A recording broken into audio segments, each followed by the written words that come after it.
Assalamualaikum warahmatullahi wabarakatuh. Perkenalkan, nama saya Beni Ardianto dari kelas 4A reguler pagi, ingin membahas tentang tinjauan ekologis ekologi administrasi negara Indonesia.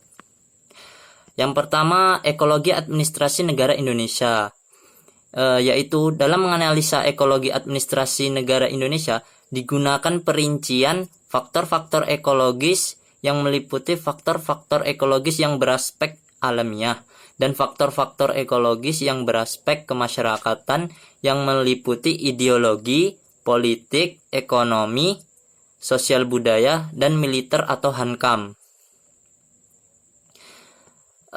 Faktor-faktor ekologis yang berupa aspek ilmiah terdiri dari 1. Lokasi dan posisi geografi, 2. Keadaan dan kekayaan alam, 3. Keadaan dan kemampuan penduduk. Adapun yang pertama, lokasi dan posisi geografi. Posisi geografi suatu negara menunjukkan ketentuan tentang lokasi suatu negara dalam rangka ruang, tempat, dan waktu, sehingga menjadi jelas batas-batas wilayah negara pada suatu saat tertentu. Lokasi geografis ini jelas mempunyai dampak atau pengaruh terhadap struktur dan perilaku administrasi negara. Pengaruh lokasi dan posisi geografi terhadap administrasi negara.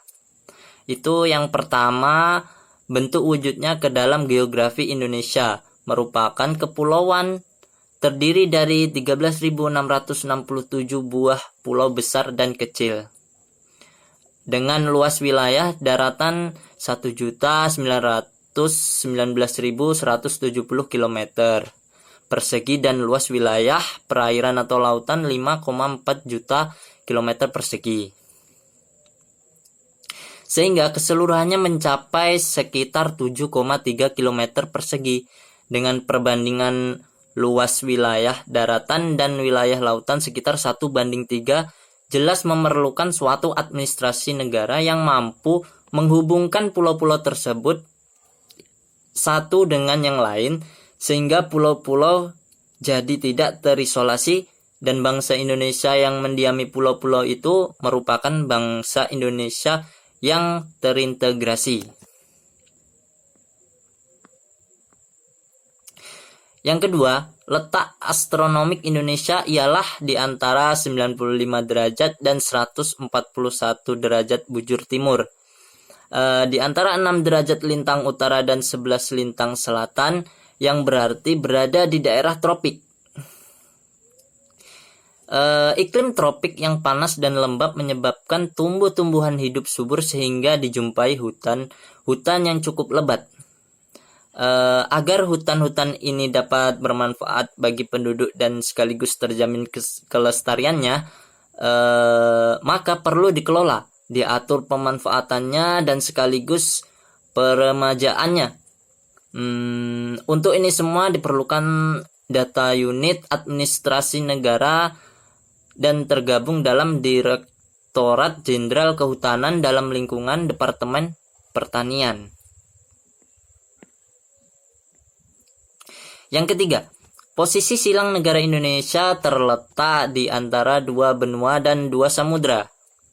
2 benua tersebut ialah Asia di sebelah utara Indonesia, di mana letak negara-negara besar, sebagian wilayah Rusia, RRC, Jepang dan India, dan Australia di sebelah selatan Indonesia, yang orientasinya ke barat. 2 samudra, yaitu Samudra Pasifik dan yang peranannya penting telah terbukti sejak Perang Dunia Kedua, dan Samudra India yang semakin penting peranannya berhubungan dengan negara-negara di sekitarnya dan merupakan jalur suplai minyak dari Timur Tengah ke Eropa, Amerika, dan Jepang.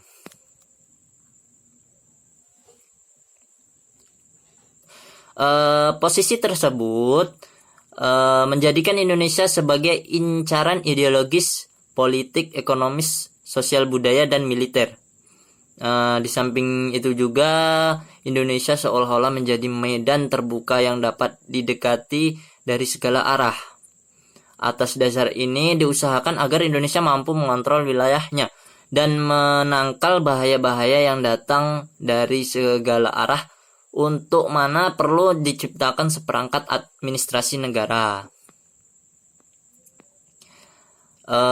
Pengaruh administrasi negara terhadap geografi Indonesia.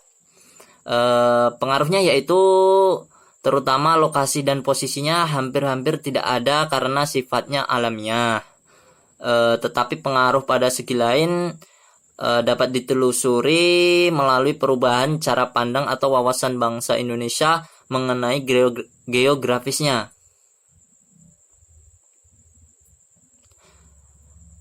Semula dianut suatu cara pandang batasan perairan sepanjang 3 mil laut diukur pada garis pantai pada waktu air pasang surut.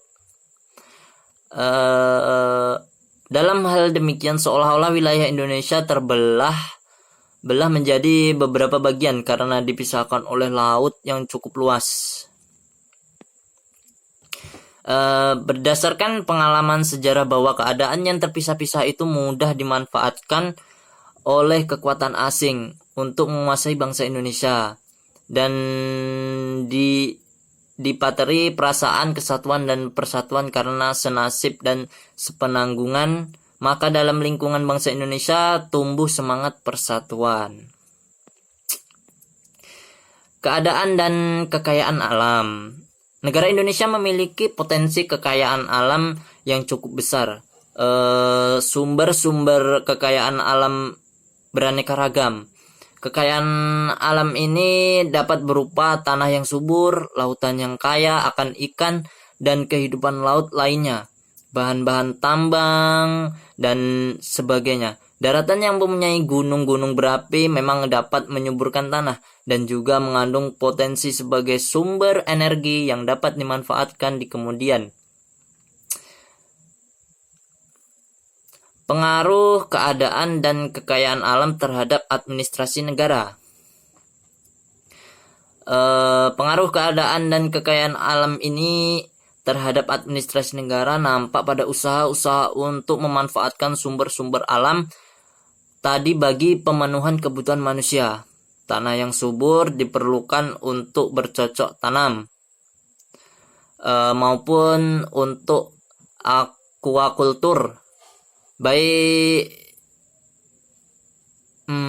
lautan yang mengandung kekayaan laut yang bermacam-macam seperti ikan dan yang lainnya.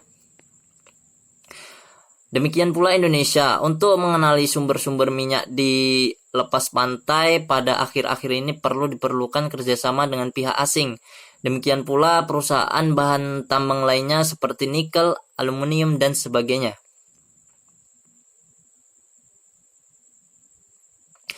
Pengaruh administrasi negara terhadap keadaan dan kekayaan alam. Pengaruh administrasi negara terhadap keadaan dan kekayaan alam sangat terbatas karena kekayaan alam ini merupakan karunia Tuhan Yang Maha Esa. Pengaruhnya kalau ada terbatas pada merubah sumber-sumber dari potensi menjadi kemampuan real. Misalnya air terjun merupakan potensi tenaga real.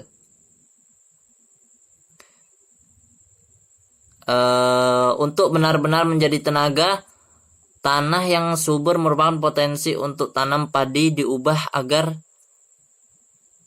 benar-benar menghasilkan padi dan seterusnya. Demikian uraian mengenai keadaan dan kekayaan alam dalam garis bedarnya. Keadaan dan kemampuan penduduk. Pengaruh keadaan dan kemampuan penduduk terhadap administrasi negara. Dalam melihat pengaruh faktor keadaan dan kemampuan penduduk ini, beberapa hal perlu diperhatikan, yaitu yang pertama, jumlah penduduk.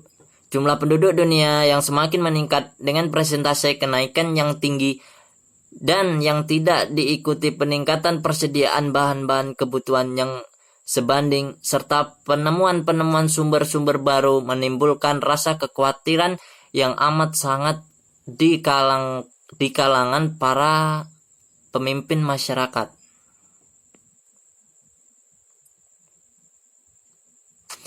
Sejak semula telah dikhawatirkan bahwa sejumlah penduduk Indonesia tergolong jumlah besar dan laju pertumbuhannya cukup tinggi. Oleh karena itu harus ada usaha-usaha pengendalian jumlah penduduk dengan tujuan menghambat pertumbuhannya. Untuk hal ini diterapkan program-program pemerintah yang berkenaan dengan ini dan terkenal dengan program keluarga berencana yang dimulai secara resmi tahun 1969. Organisasinya semula bernama Lembaga Keluarga Berencana Nasional atau LKBN. Kemudian diubah pada tahun 1970 sampai 1971 menjadi Badan Koordinasi Keluarga Berencana Nasional atau BKBN.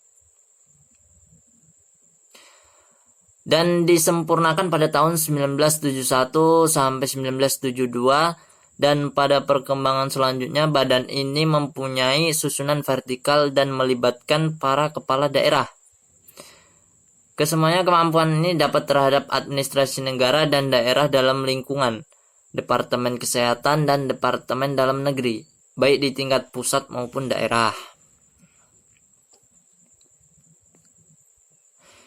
2. Distribusi spasial. Jumlah penduduk yang besar seperti diuraikan yang saya uraikan tadi, penyebaran di antara berbagai wilayah negara tidak merata. Sebagai gambaran, sejak semula telah didapati bahwa kurang lebih 2/3 penduduk Indonesia berada di Pulau Jawa dan Madura, yang hanya merupakan kira-kira 1/13 luas seluruh wilayah Indonesia. Berdasarkan hasil-hasil kedua sensus terakhir, yaitu pada tahun 1971, penduduk Indonesia 119.208.229, yang 76.086.327 berada di Pulau Jawa dan Madura. Dan pada tahun 1980, penduduk Indonesia mencapai 147.490.298, yang 91.269.528 diantaranya berada di Pulau Jawa dan Madura.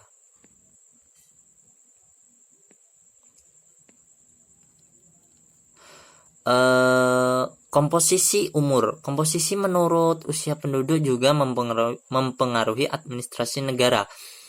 Penduduk Indonesia yang berusia 5-9 tahun pada tahun 1971 berjumlah 18.954.108. Usia masuk sekolah dasar, maka perlu diikuti program pemerintah yang diimplementasikan oleh administrasi negara dalam bidang pendidikan dasar.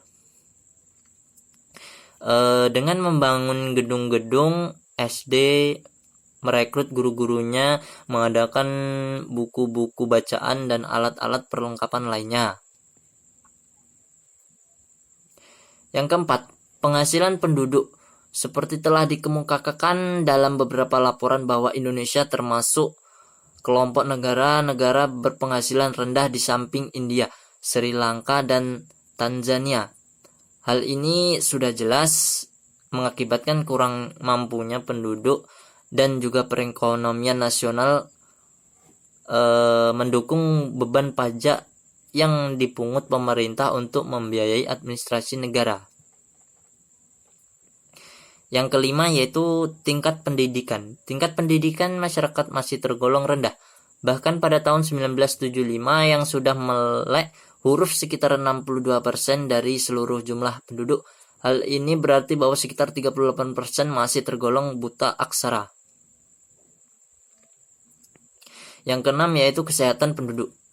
Kesehatan penduduk mempengaruhi administrasi negara dalam arti kesehatan penduduk yang masih buruk atau rendah mendorong pemerintah untuk menyusun program-program di bidang kesehatan.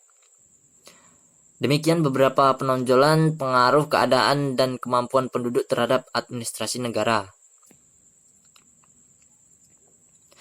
Pengaruh administrasi negara terhadap keadaan dan kemampuan penduduk. Yang pertama, Departemen Tenaga Kerja dan Transmigrasi, khususnya di Direktorat Jenderal Transmigrasi dengan jajarannya dan bekerja sama dengan unsur-unsur administrasi negara lainnya, misalnya dengan Departemen Dalam Negeri dalam suatu badan koordinasi penyelenggaraan transmigrasi. Yang kedua yaitu Departemen Kesehatan. Dengan program-programnya di bidang kesehatan dapat mempengaruhi keadaan kesehatan penduduk, khusus program keluarga berencana dapat mempengaruhi pertumbuhan penduduk. Walaupun selama 10 tahun terakhir ini angka pertumbuhan penduduk tiap tahunnya masih cukup tinggi, yaitu sekitar 2,32%. Tetapi tanpa program KB, angka tersebut akan jauh lebih tinggi. Hal ini disebabkan karena sementara itu program-program di bidang kesehatan lainnya juga berpengaruh terhadap angka kematian, dalam hal ini menurunnya kematian. Yang ketiga yaitu dengan undang-undang wajib belajar yang diadministrasikan oleh Departemen Pendidikan dan Kebudayaan. Demikian pula program-program pemberantasan buta aksara yang dilancarkan oleh jajaran departemen tersebut yang ditunjang oleh administrasi daerah dapat mencegah buta huruf. Program pendidikan lainnya yang memberi kesempatan memperoleh pendidikan bagi sebanyak mungkin warga negara atau penduduk dapat mencerdaskan kehidupan bangsa. Mungkin itu yang dapat saya sampaikan. Akhir kata, wassalamualaikum warahmatullahi wabarakatuh.